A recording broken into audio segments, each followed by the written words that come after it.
এবার আমরা স্বরযন্ত্র সম্পর্কে আলোচনা করব। তো শুরু করা যাক স্বরযন্ত্র। স্বরযন্ত্রের সংজ্ঞায় আমরা বলতে পারি হলো যেসব তরুণাস্থি, পেশি শব্দ উৎপাদনে অংশগ্রহণ করে তাদের একসাথে বলা হয় হলো স্বরযন্ত্র। তাহলে যেসব তরুণাস্থি, পেশি শব্দ উৎপাদনে অংশগ্রহণ করে তাদেরকে বলা হয় স্বরযন্ত্র। স্বরযন্ত্রের অংশগুলো কি, কি? স্বরযন্ত্রের অংশগুলো পড়ার আগে আমরা দেখে নেই হলো স্বরযন্ত্রের অবস্থান কোথায়। তো স্বরযন্ত্র অবস্থান করে হলো তোমার দেখো এইখানে আমরা যদি খেয়াল রাখি ভালোভাবে, এটা হলো হাইওয়েড অস্থির নিচে আর হলো এইখানে আমরা দেখতে পাচ্ছি এটা হলো শ্বাসনালী বা ট্রাকিয়া। তাহলে হাইওয়েড অস্থির নিচে এবং শ্বাসনালী বা ট্রাকিয়ার উপরে তোমার থাকে হলো স্বরযন্ত্র। ওকে? তার মানে এটুকু হলো পুরোটা স্বরযন্ত্র। তো স্বরযন্ত্রের অংশগুলো কি, কি? স্বরযন্ত্রে থাকে হলো তরুণাস্থি এবং ভোকাল কর্ড। তরুণাস্থি থাকে এবং ভোকাল কর্ড থাকে। আর এগুলোকে তোমার সাপোর্ট করার জন্য থাকে হলো পেশি। তো আমরা ১ম এ দেখি হলো তরুণাস্থিগুলো কি, কি এখানে। তো এখানে প্রায় তোমার আ ৯ টি তরুণাস্থি থাকে।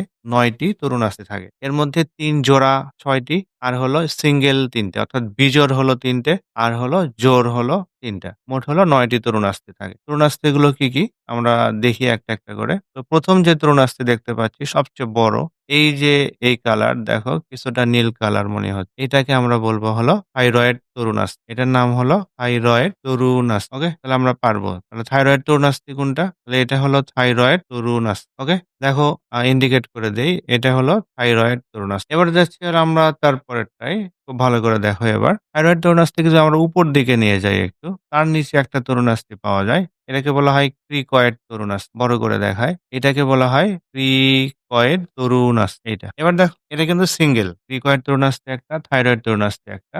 আর এবার দেখো উপরের দিকে আরো একটু, যদি উপরের দিকে খেয়াল করো তুমি, এইটা তুমি ভালো করে খেয়াল করো। এইটা হলো তোমার এপিগ্লোটিসের তরুণাস্থি। এটা হলো এপিগ্লোটিস, এটাই ঢাকনা হিসেবে এইটাকে ঢেকে রাখে। আর এটা হলো তোমার এপিগ্লোটিসের তরুণাস্থি। ক্লিয়ার? এখন আসি হলো থাইরয়েড তরুণাস্থির আবার ব্যাপার-স্যাপার আছে।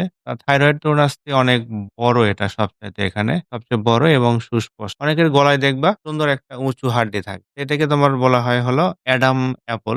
থাইরয়েড তরুণাস্থি মূলত অ্যাডাম অ্যাপল নামে পরিচিত। তো এই বিষয়ে গল্প পরে জানলেও হবে, আমি জানাবোনি পরে। তো আপাতত আমরা এখন আগে প্র্যাকটিস করি। এবার আসি বাকি জোড়া তরুণাস্থিগুলো তাহলে কোথায় গেল? তো জোড়ার তরুণাস্থিগুলো আমরা এবার খুঁজে বের করি। তো দেখো, তো জোড়ার তরুণাস্থির মধ্যে ১ম আমরা এখানে দেখতে পাচ্ছি যে তরুণাস্থিটা ভালো করে খেয়াল করো। ওকে। তো দেখো, তো এখানে দেখো এই যে একটা এটা হলো জোড়া তরুণাস্থি। এই যে তরুণাস্থিকে বলা হয় হলো অ্যারাটিনয়েড তরুণাস্থি। অ্যারাটিনয়েড তরুণাস্থি। এটা যদি আমি আরো একটু বড় করি তখন দেখো এইখানে আবার তরুণাস্থি আছে এক জোড়া। এই তরুণাস্থিগুলোকে তোমার বলা হয় হলো কুনিফর্ম তরুণাস্থি। কুনিফর্ম তরুণাস্থি। ওকে? আর তার সঙ্গে তোমার থাকে হলো আবার যদি ভালো করে দেখি আমরা এই যে তরুণাস্থি, এই ২ তরুণাস্থিকে তোমার বলা হয় হলো কর্নিকুলেট। তাহলে এই ২ টা হলো কর্নিকুলেট তরুণাস্থি, এটা হলো কুনিফর্ম তরুণাস্থি আর এই ২ টা হলো তোমার অ্যারাটিনয়েড তরুণাস্থি। অ্যারাটিনয়েড তরুণাস্থি। এটা হলো জোড়ায়, জোড়ায়। ওকে? এবার আসি হলো ভোকাল কর্ডের কথায় আমরা। ভোকাল কর্ড সম্পর্কে আমরা জানি। তো দেখো মানুষের ভোকাল কর্ড হলো ট্রু ভোকাল কর্ড হলো এক জোড়া।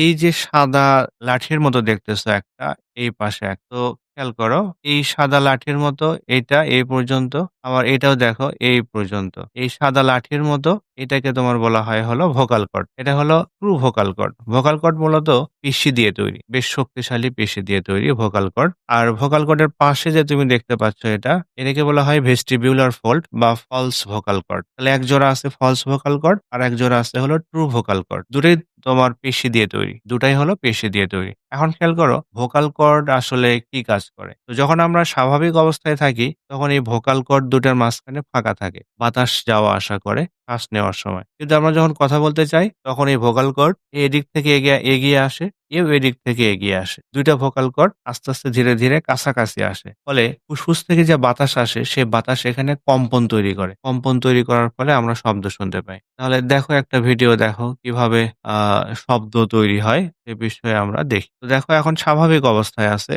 কথা বলার সময় ভোকাল কর্ড ধীরে, ধীরে এরকম দেখো কাছাকাছি চলে আসে। স্বাভাবিক অবস্থায় আসে। যখন আমরা কথা বলবো তখন ভোকাল কর্ড ২ টা আস্তে, আস্তে কাছে চলে আসবে। তো কাছে চলে আসে। ওকে? তারপর এবার তাহলে আমরা আসি হলো ভোকাল কর্ড জানলাম আমরা।